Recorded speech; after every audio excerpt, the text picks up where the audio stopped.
On September 25th, 2015, one of the first acts I did as the mayor of Nashville was to call my staff in and to show them this app I had on my phone. It was called a countdown clock, and I had it set to 1,421 days, because that's how many days I knew we had from that moment until the next re-election. Those were the days that we were guaranteed. We could use our passion, our skills, our education to serve the citizens of Nashville and to do really great work. At that moment, time was our instrument. It was a way we could check against our progress and also make sure we were framing our future. But in politics, time is power, but it's also vulnerability. You have term limits. You have budget constraints. You have all the things out there that have to happen where citizens need to be engaged and empowered, and staff has to be engaged and empowered, and it's hard work. But when I was standing in my new office at that moment, I knew anything was still possible. I knew that we had the power of time, and time was our most powerful tool. But then all that changed. I remember the day vividly. It was the worst day of my life. And I know there are people in this room who have had their worst day, and you know exactly what I'm talking about. That pressure in your chest, that feeling of terror when you are sitting in a room full of people, but you feel completely alone. I'm not here today to tell you that it's all going to be okay, or you're going to understand it, or that it's fair, or that somehow I have some secret that is going to help you get through your pain. I don't. The way I got through my grief was because I figured out something I hadn't known before. There is power in having had your worst day. You know, they say that there are 5 stages of grief, but no one promises you that you will get to that 5th stage with your soul intact. But I think there is a way forward, and I want to talk about that today. I want to talk about the burden of all of our countdown clocks and how we figure out a way to control them. But before I do that, I have to tell you about my worst day. Max was our beautiful boy. He made us laugh, he made us cry, he made us crazy, and his death didn't make him perfect. But he was ours, and he was our only, and he was 22 when he died of an overdose. Max's drug use started with casual high school use and then in college, but by the time he was a junior in college, he was stressed. He had a type A mom who wanted to know, what kind of an internship are you going to get? What are you going to do after graduation? And by the time he was a junior, he was anxious. And he found a prescriber who gave him Xanax. I assume that was a doctor, but I don't know for sure. By the end of his junior year, we knew there was something wrong with our son. We could tell. But we had resources, and we were able to do 3 things that so many parents can't. We were able to get Max home, and he knew he had a problem, and he was willing to go to rehab. We had the resources to pay for it, and there was a bed available. Max went to rehab, and for him, we thought it worked. My husband talked to Max every day after rehab because he was absolutely convinced that he would be able to hear if there was anything wrong in his voice. We went out to celebrate his graduation in May, and then Max began making his way back to Nashville. He stopped in Colorado to hang out with friends, and it is July 29th, 2017.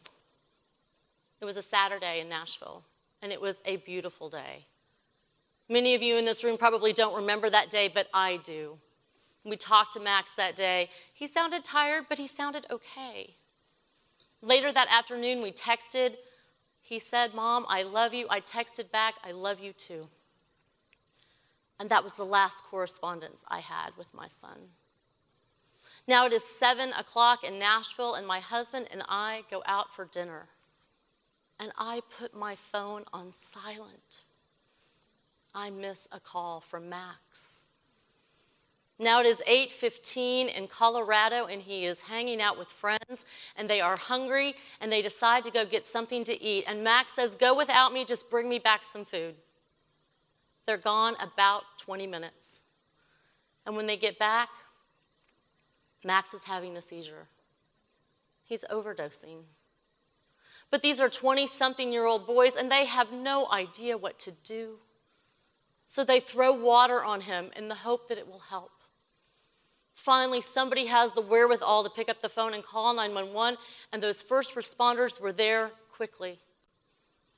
I will forever be grateful to the first responder who held my son's hand as he took his last breath in this world, because I couldn't be there.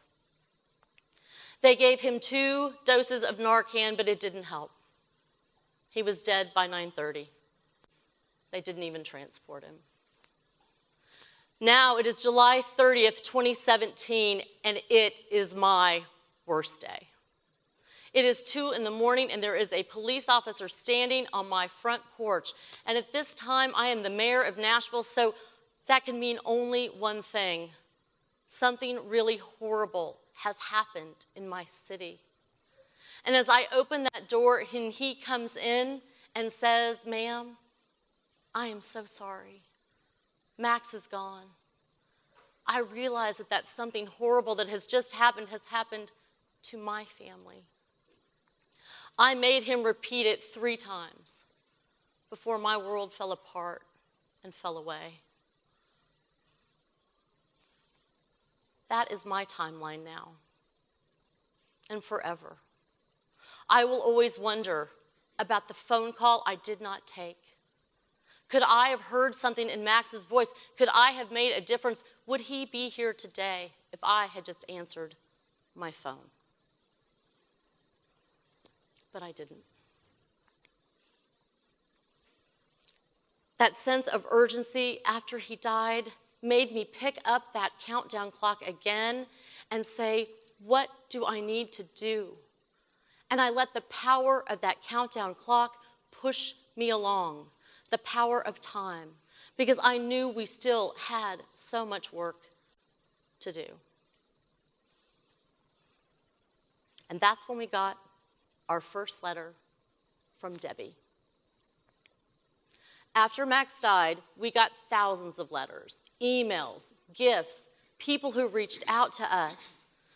And among those cards was one from Ohio, an address I had never seen before, somebody I didn't know. It was a store-bought card. It was very nice. It had 2 handwritten words. Lovingly, Debbie. We didn't know Debbie, but Debbie kept sending cards. Eventually, the other cards stopped, but twice a week we would get a card from Debbie, and all it would say, lovingly, Debbie. By October, my staff started to take notice of this, and we're a little concerned. But by Christmas, Bruce and I also started talking about this. If we had received a card from Debbie that day, we would pour a glass of wine, and it would make us talk about our grief and our son. As December became January and February and March, the Debbie letters never stopped. Twice a week, lovingly, Debbie. I wanted to write her back and say, please, this is starting to feel like an intrusion. I just want my grief to stop. But there was a real possibility that she might actually not be well. And even as I was having these conversations in my head, the cards kept coming and coming. and coming. But what Debbie gave us was the gift of every time those cards would arrive, I would take that countdown clock and I would put it in my pocket and I would pause it for a moment to talk with my husband about our grief. At the time, I didn't know there was a difference between pausing that clock and setting it to 0. So the day after I resigned and pled guilty to a felony, I needed to put as much distance as possible between me and Nashville. So I ran to Montana, as far away as I could possibly get, and as I was running, I was shedding my labels. I was no longer the mayor. I was no longer a mom. I was barely a wife. I was just Megan, and I didn't even know what that meant anymore. But I knew that I needed to take that app out on my phone and delete it, because it didn't matter anymore where I was and what future held for me. So I deleted that app. So now I am in Manhattan. Not that Manhattan. Manhattan, Montana. Population 2,000. And I am sitting at the bar. And I say to the bartender, "Hey, what's your name?" And she says, "My name is Becky." And I say, "Hey, Becky, I'm Megan." She says, "I know, darling. You're just one step ahead of the law, aren't you?"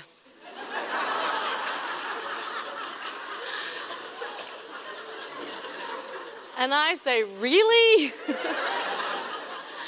And Becky assured me that even in Manhattan, Montana, they get CNN. And as Becky was pouring me those beers, I got a new perspective. I knew I couldn't go hide in some small town. I couldn't keep running. My past was always going to be with me. It was part of who I was now. So I thought about what I needed to do, and I decided I just needed to let time push me forward. To not hide, to not run, just to live. And I thought about that countdown clock again. I thought about what it symbolized in those 1,421 days. There was no guarantee. I didn't get those days. But yet, the letters from Debbie kept coming. So now it is the beginning of summer, and Debbie's address changes, and her handwriting gets a little shaky. Bruce and I are concerned. We are now really worried about Debbie. And apparently the news of my new situation has reached her, because she has now changed and dropped the honorific, and now I'm just Mr. and Mrs. As we approached the 1-year anniversary of Max's death, I thought about that countdown clock. I thought, well, maybe I should pull it back out and I should go and help Debbie like she was trying to help me. But I didn't help Debbie. I didn't save Debbie. As we got to July 30th, 2018, we got her final card. And this time she wrote a note. She said that she hoped these cards had helped and that this would be her last one. And it was. You know, Debbie was just a person who wanted to make a connection with a store-bought card. She wasn't crazy. She didn't have a medical condition. She didn't have dementia. She hadn't forgotten that she'd already sent us a lot of cards. She was just trying to reach out. There was nothing that Debbie could do that was going to change my worst day. And there was nothing I was going to do to stop Debbie from sending me another card.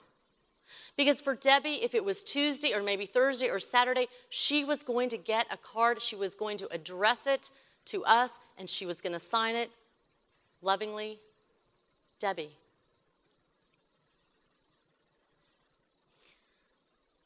The worst thing about having your worst day is it doesn't fit into 24 hours.